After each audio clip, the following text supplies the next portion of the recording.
வணக்கம் நண்பர்களே. இந்த வீடியோவில் டயட்னா என்னன்னு பார்க்கலாம்.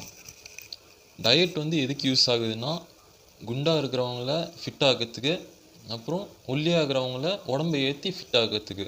இதுக்கு தான் மெயினாக டயட் யூஸ் பண்ணுறது. இதுக்கு நிறையா பேர் சொல்கிற டிப்ஸ் குண்டாக இருக்கிறவங்கள ஃபிட் ஆக்கணுன்னா, உடம்பு குறைச்சி ஃபிட் ஆக்கணுன்னா அவங்க சாப்பிடாமல் இருக்கணும், அப்புறம் கம்மியாக சாப்பிட்ணும், இந்த மாதிரி டிப்ஸ் கொடுப்பாங்க. அப்புறம் சில பேர் ஒல்லியாக இருப்பாங்க, அவங்களுக்கு உடம்பை ஏற்றுறதுக்கு நீங்கள் எதை வேணாலும் சாப்பிட்லாம், நிறையா சாப்பிட்டு இருந்தீங்கன்னா 4 வேளை சாப்பிட்டீங்கன்னா உங்களுக்கு உடம்பு ஏறிடும், ஃபிட் ஆயிடுவீங்க அப்படின்னு சொல்லுவாங்க. இது ரெண்டுமே பொய்யே. இது பண்ணி உங்களுக்கு உடம்பு குறையிறது ஏறுறது இந்த மாதிரி நடந்தாலும் அது உங்களுக்கு ஹெல்த்தி இல்லை. ஹெல்த்தியான வேலை உடம்பு குறைக்கணும் இல்லைனா ஏற்றணுன்னா அதுக்கு உங்களுக்கு ப்ரோட்டீன் தேவை. உங்கள் ஃபுட்டில் அந்த ப்ரோட்டீனை கரெக்டாக டைஜஸ்ட் பண்ணுறதுக்கு உங்கள் ஃபுட்டில் ஃபைபர் தேவை. அப்புறம் உங்கள் உடம்புல மற்ற ஆர்கன்ஸ்லாம் கரெக்டாக ஃபங்க்ஷன் ஆகிறதுக்கு உங்களுக்கு மைக்ரோ நியூட்ரியன்ஸ் தேவை, விட்டமின்ஸ், மினரல்ஸ் இந்த மாதிரி.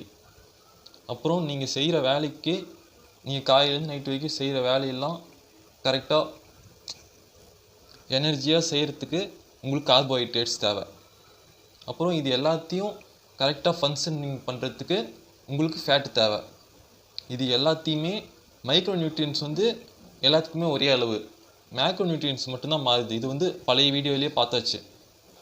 அந்த வீடியோ இதே சேனலில் தான் இருக்குது, அதை போய் பார்த்துருங்க. அடுத்தது, ஒல்லியாகிறவங்க எதை வேணாலும் சாப்பிட்டு அவங்க உடம்பு ஏற்றலாம் அப்படின்னு சொல்கிறது. அதுவும் எது குட் கொலஸ்ட்ரால் எது, பேட் கொலஸ்ட்ரால் எது அப்படின்னு அதுவும் ஒரு வீடியோ போட்டிருக்குது. எல்டிஎல் கொலஸ்ட்ரால் அன்ஹெல்த்தி, அப்புறம் ஆர்டிஎல் கொலஸ்ட்ரால் ஹெல்த்தி, இந்த மாதிரி ஒன்று இருக்குது. அதை எல்லாத்தையுமே அந்த வீடியோவில் சொல்லியிருக்கேன். அது ரெண்டையும் பார்த்துட்டு வந்துடுங்க. இப்போ ஒல்லியாக இருக்கிறவங்க உடம்பை ஏற்றி ஃபிட் ஆகிறதுக்கும், குண்டாக இருக்கிறவங்க உடம்பு குறைச்சி ஃபிட் ஆகிறதுக்கும் காமனான ஒரு டயட்டை தான் இந்த வீடியோவில் சொல்ல போகிறேன். டீட்டெயிலாக இதை பற்றி தெரியணுன்னா நீங்கள் என்னோடய பழைய வீடியோஸ் பார்த்தீங்கன்னா அதில் டீட்டெயிலாக இருக்கும். இதில் எந்தெந்த ஃபுட்டு சாப்பிட்டா போதும், ஒரு நாளைக்கு தேவையான ஃபுட்டில் நியூட்ரியன்ஸில் ஒரு 60% மேலே கிடைச்சிரும் இந்த வீடியோவில் நான் சொல்கிற ஃபுட்ஸ்லாம் சாப்பிட்டிங்கன்னா, இந்த ரொட்டீனில் சாப்பிட்டிங்கன்னா. தினைக்குமே காலையில் டிஃபனுக்கு 150 கிராம் சிக்கனு இல்லைன்னா மீன், அது கூட கொஞ்சம் வெஜிடேபிள்ஸ், ஏதோ ஒரு காய்கறி கொஞ்சம். உங்களுக்கு சிக்கனு இல்லைன்னா ஃபிஷ் ரேட் அதிகமாக இருந்துச்சுன்னா முட்டை 4 முட்டை இல்லைன்னா 5 முட்டை காலையிலத்துக்கு டிஃபன். மற்றபடி நீங்கள் தோசையோ இட்லியோ ஏதாச்சும் சாப்பிட்றீங்கன்னா இதுக்கப்புறம் இது பத்தாததுக்கு அது சாப்பிட்டுக்கலாம். இதுலேயே உங்களுக்கு ஃபுல்லாகிடுச்சுன்னா இதுவே போதும் உங்களுக்கு. அதே மாதிரி மத்தியானம் லஞ்சுக்கு ஏதோ ஒரு சாப்பாடு வச்சுட்டு ஏதோ ஒரு குழம்பு வச்சு சாப்பிடுவீங்க. அதே மாதிரியே அந்த குழம்புல ஏதோ ஒரு காய்கறி இருக்கணும், அப்புறம் ஏதோ ஒரு சிறுதானியம் இருக்கணும், சுண்டல், பயிறு, இந்த மாதிரி ஏதோ ஒன்று. இது ரெண்டுமே அந்த குழம்புல இருக்கணும். அப்புறம் சாப்பாடு சாப்பிட்டு குழம்பு முடிச்சுட்டு மற்றதெல்லாம் எப்பயும் போல் நீங்கள் ரசம், தயிர் சாப்பிட்டுக்கலாம். அடுத்தது டின்னருக்கு போனால், டின்னரில் ஏதோ ஒரு ஃப்ரூட் ஃபஸ்ட்டு முடிச்சிடணும்.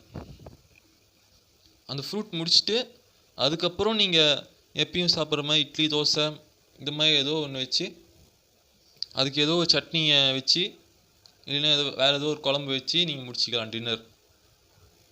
அப்புறம் நீங்கள் எப்பயும் குடிக்கிற மாதிரி பால் ஒரு நாளைக்கு 2 கிளாஸ், சின்ன கிளாஸாக இருந்தால் 3 கிளாஸ், ஒரு 400 450 ml வரைக்கும் நீங்கள் அதை ஒரு நாளைக்கு எத்தனை தடவையாக வேணாலும் பிரித்து குடிச்சிக்கலாம், ஒரு கிளாஸாக. ஆனால் அந்த 400 450 ml தான் இருக்கணும். அது நீங்கள் குவான்டிட்டி கம்மியாக கூட கொஞ்சம் கொஞ்சமாக குடிச்சிக்கலாம். அதுக்கப்புறம் உங்கள்கிட்ட பட்ஜெட் கொஞ்சம் அதிகமாக இருந்தால் நட்ஸு, அப்புறம் சீட்ஸு, இது ரெண்டுமே காலையில் தினைக்குமே எந்திரிச்ச உடனே இது சாப்பிட்லாம். தினைக்கும் ஏதோ ஒரு ஃப்ரூட் சாப்பிட சொன்னது உங்கள் உடம்புக்கு தேவையான மைக்ரோ நியூட்ரியன்ஸ்லாம் கிடைக்கணும், அப்புறம் ஃபைபரும் சேர்த்து கிடைக்கணுன்றதுக்காக. நீங்கள் ஜூஸ் போட்டு குடிக்கும் போது அந்த ஃப்ரூட்டோட ஃபைபர் எல்லாமே போயிடும், 90% வரைக்கும் போயிடும். உங்களுக்கு மிச்சம் 10% தான் உங்கள் உடம்புக்கு போகும். அதனால் ஜூஸ் போட்டு குடிக்காமல் ஃப்ரூட்ஸாக அப்படியே கடிச்சு சாப்பிட்டிங்கன்னா அதில் இருக்கிற ஃபைபர் உங்களுக்கு முழுசாக கிடைக்கும். அப்புறம் தண்ணி ஒரு நாளைக்கு 3லேருந்து 4 லிட்டர் வரைக்கும் குடிக்கணும். இது வந்து பழைய வீடியோலேயே சொல்லியாச்சு. அதுக்கப்புறம் ஃபிசிக்கல் ஆக்டிவிட்டி ஏதோ ஒன்று கண்டிப்பாக 30 மினிட்ஸ்லேருந்து 1 ஹவர் வரைக்கும் ஏதோ ஒன்று பண்ணணும். ஏதோ ஃபிசிக்கல் ஆக்டிவிட்டி, இதுவும் போன வீடியோலேயே சொல்லியாச்சு. அடுத்தது தினைக்கும் 8 மணி நேரம் கண்டிப்பாக தூங்கியே ஆகணும். இதுவும் போன வீடியோலேயே சொல்லாச்சு. இதையே மறுபடியும் சொல்கிறேன். இது 3ம் நீங்கள் கரெக்டாக ஃபாலோ பண்ணாதான் நீங்கள் சாப்பிட்ற நியூட்ரியன்ஸ் எல்லாமே உங்கள் உடம்புல நிற்கும். Sleeping, drinking water, physical activity, இது 3ம் கம்பல்சரி இருக்கணும். அடுத்தது ஆயிலும் சுகரும் உங்கள் ஃபுட்டில் எந்த அளவுக்கு கம்மி பண்ண முடியுமோ அந்த அளவுக்கு கம்மி பண்ணிடணும். எந்த அளவுக்கு கம்மி பண்ணுறீங்களோ அந்த அளவுக்கு உங்கள் உடம்பு நல்லாயிருக்கும், ஹெல்த்தியாக இருக்கும். இந்த வீடியோவில் நான் சொன்னது எல்லாத்தையும் நீங்கள் கரெக்டாக ஃபாலோ பண்ணிங்கன்னா ஒரு 4 மாதத்துலேயே உங்களுக்கு நல்ல வித்தியாசம் தெரியும். அதுக்கப்புறம் உங்களுக்கு ஹாஸ்பிட்டல் செலவு போகிற வேலை வராது. மாத்திரை, டானிக்கு இந்த மாதிரிலாம் அதிகமாக சாப்பிட்ற வேலையே வராது சுத்தமாக. உங்களுக்கு உடம்புல ஏதாச்சும் ஆச்சுன்னா கூட ஒரு 2-3 நாளில் அதுவே தானாக சரியாயிரும். உங்களுக்கு இம்யூனிட்டி பவரே அதிகமாகிடும். நீங்கள் ப்ரோட்டீன் அதிகமாக சாப்பிடும்போது உங்களுக்கு உடம்புக்கு தேவையான ப்ரோட்டீன் நீங்கள் எத்தனை நாள் எடுக்காமல் இருந்திருப்பீங்க.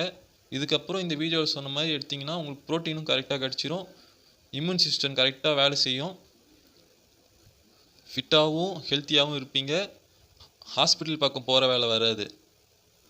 இந்த 3 நன்மையும் உங்களுக்கு நடக்கணும்னா இந்த வீடியோவில் சொன்ன மாதிரி செய்யுங்க. வேணான்னா நீங்கள் எப்பயும் போல் எது வேணாலும் சாப்பிட்டு தண்ணியை சரியாக குடிக்காமல் சரியாக தூங்காமல் பழைய லைஃப்பையே கண்டினியூ பண்ணுங்கள், என்ஜாய் பண்ணுங்கள்.